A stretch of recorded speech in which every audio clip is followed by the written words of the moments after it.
the storyline in college football outside of the games, the story that's going on right now with Lane Kiffin has to start on November 29th, not of this weekend, not of this calendar year, but 2021.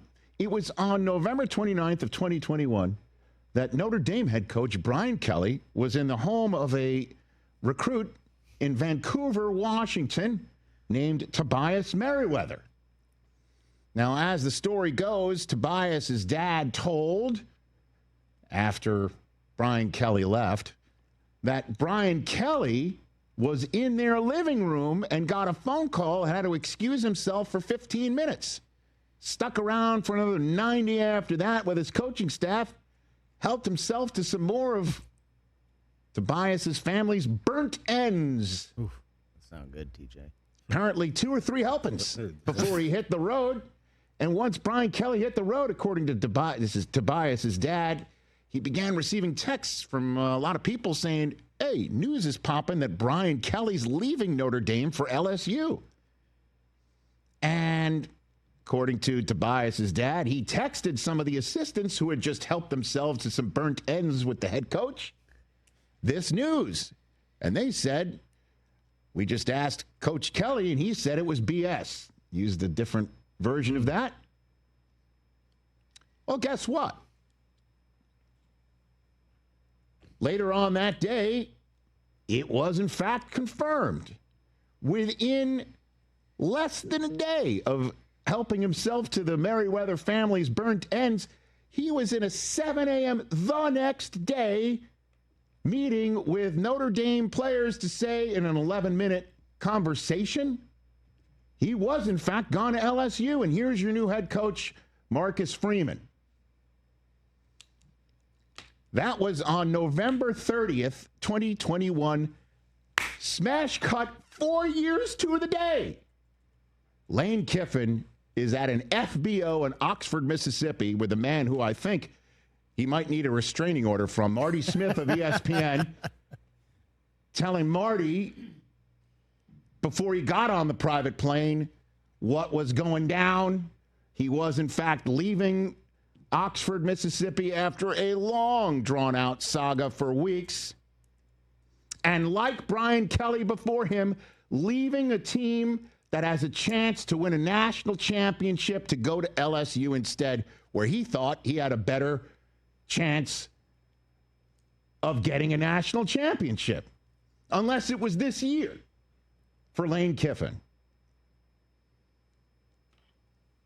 And word has it, again, I want to comment on Lane's thought processes or the type of person that he is, because he has every right to take whatever job he wants because contractually he can. And the way things are set up in the NCAA, there are buyout clauses, and there are insanely rich people across the United States who have the finances to just rip off millions of dollars and hand it to their alma mater or favorite football program and say, here, use this to buy out the coach you want. Kiffin has every right to do that. Opening up the walls. It's definitely not Velcro, Mike. No. And so Kiffin has every right to do that. But just like Brian Kelly before him, when Kelly left Notre Dame for LSU, they had no idea how the conference championship games were going to play out of that subsequent weekend.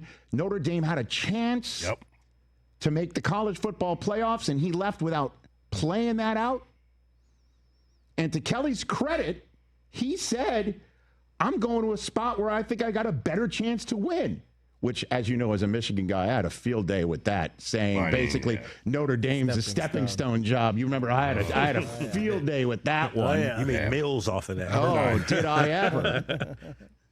And Lane, though, hasn't said that yet. I mean, he's only been in the boot for less than 24 hours, Instagramming out pictures and stuff like that from his new office.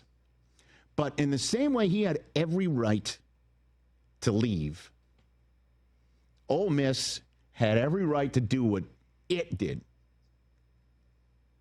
which is tell him, get out.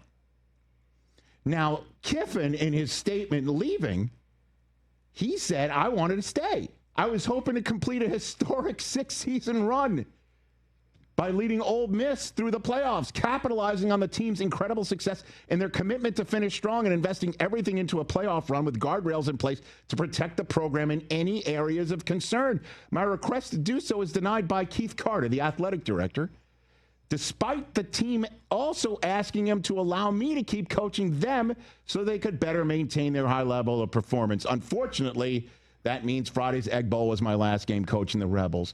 And to that I say, cry me a river. Susie and I tell our children all the time that their choices and their actions have consequences. And Lane Kiffin's actions and consequences of leaving for LSU is you do not get to coach Ole Miss anymore. And don't give me any other examples. Well, this coach was allowed to stay to finish his time and go to his next job. So Ole Miss is now doing the players a disservice by not allowing Lane to finish. Oh, so Ole Miss should sit here and go, okay, Lane, here's what we're going to do. You just had a great season. You know, you did well here. We did well by you. You did well by us too. You know, forget about the fact that your name was synonymous and has been turned into a verb of what teams do to coaches if they don't let them fly back with the team anymore. You know, forget about all of that. You did well by us. So here's what we're going to do. You're right. You're best for us to win this championship this year. So you stay around and have unfettered access to our players before a transfer portal window opens up on January 2nd. Just talk to whoever you want. Hang out with them. And then also show to any other people that might hop in the portal for a school that we compete with, who we despise in our same conference. Show those kids, oh, look what I'm doing with Ole Miss. Why wouldn't you come hang with me at LSU when I leave here?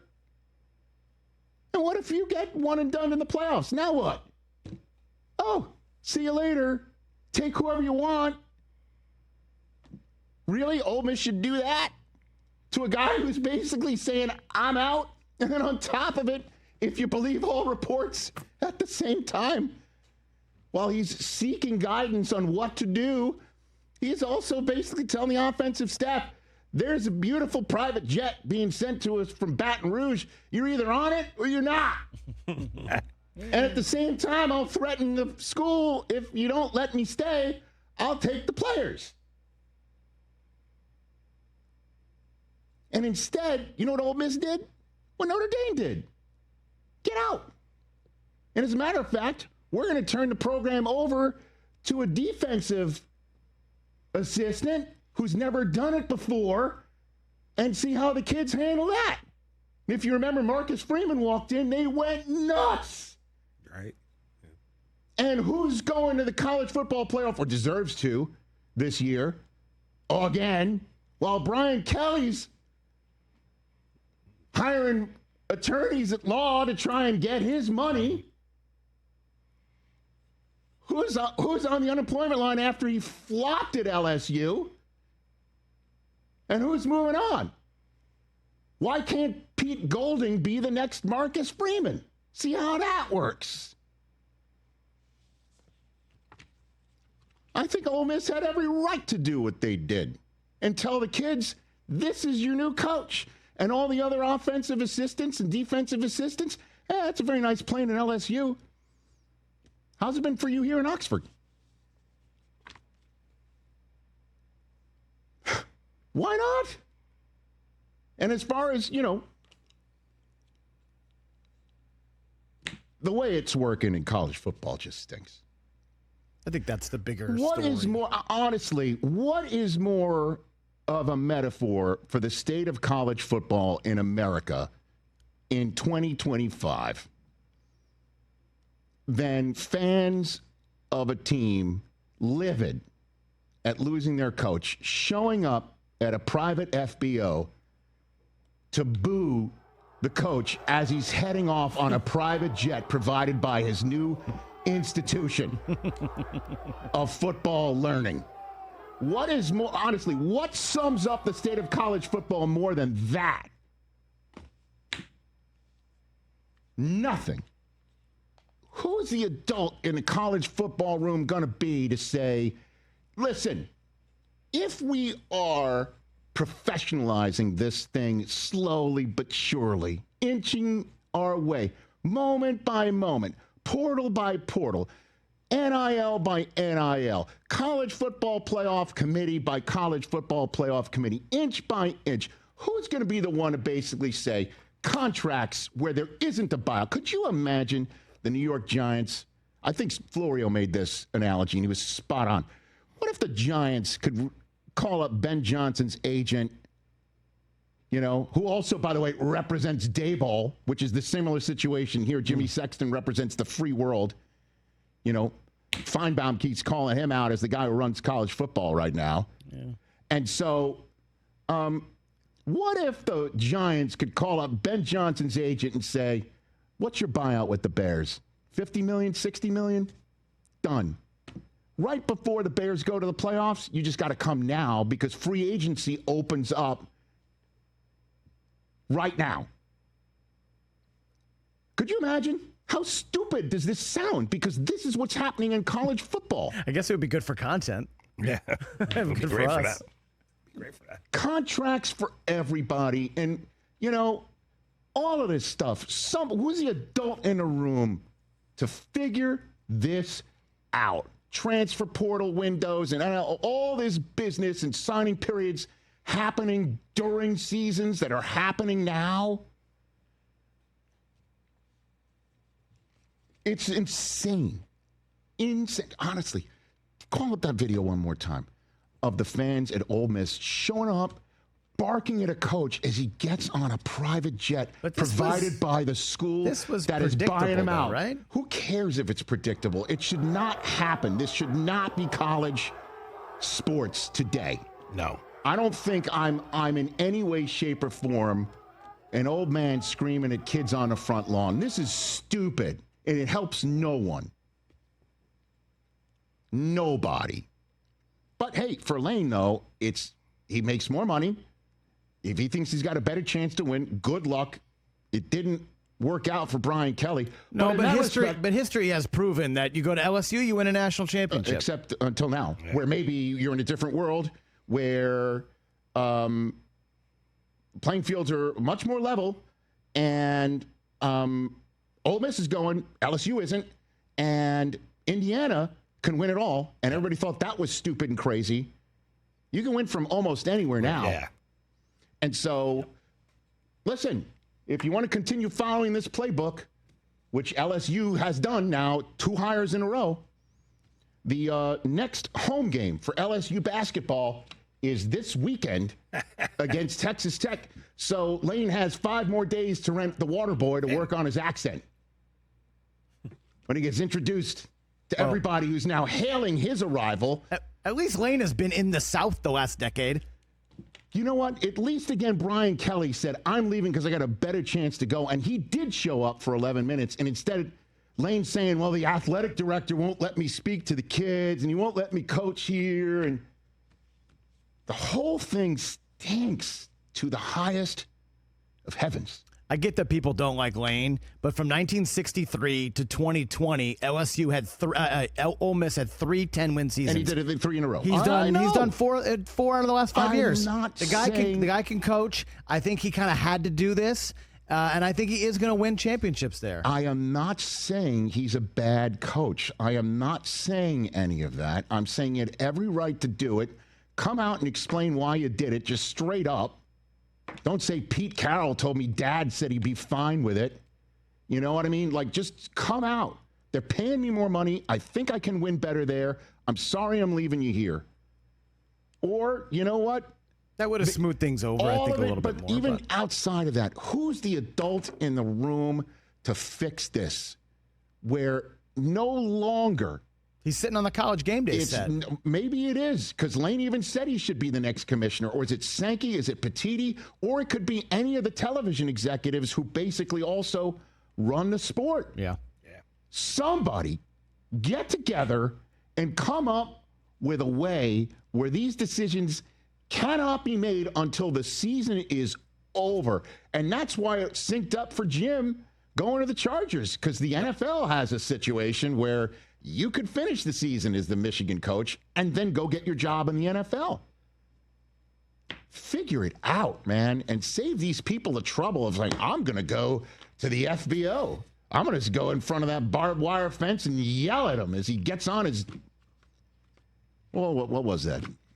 Mike, you're our Rich Eisen Show private. Okay, there we go. It's like a hawker. Ooh. You know what I mean? Whole thing stinks, man. 7 years, $91 million. For who? For Lane. That's less than. Well, whatever. Good for 80% buyout with no offset clause. If he wins a natty, he becomes the highest paid coach in the country. Oof, good for him. There should be no more buyout clauses. No more buyouts. You can't show up with some tech bro scratching a check, and then the governor saying, I'll be in charge of this. The whole thing sucked from jump. Hey, you made it all the way to the end. Thanks for that. Check us out every single day streaming live on Disney Plus and the ESPN app 12 to 3 Eastern.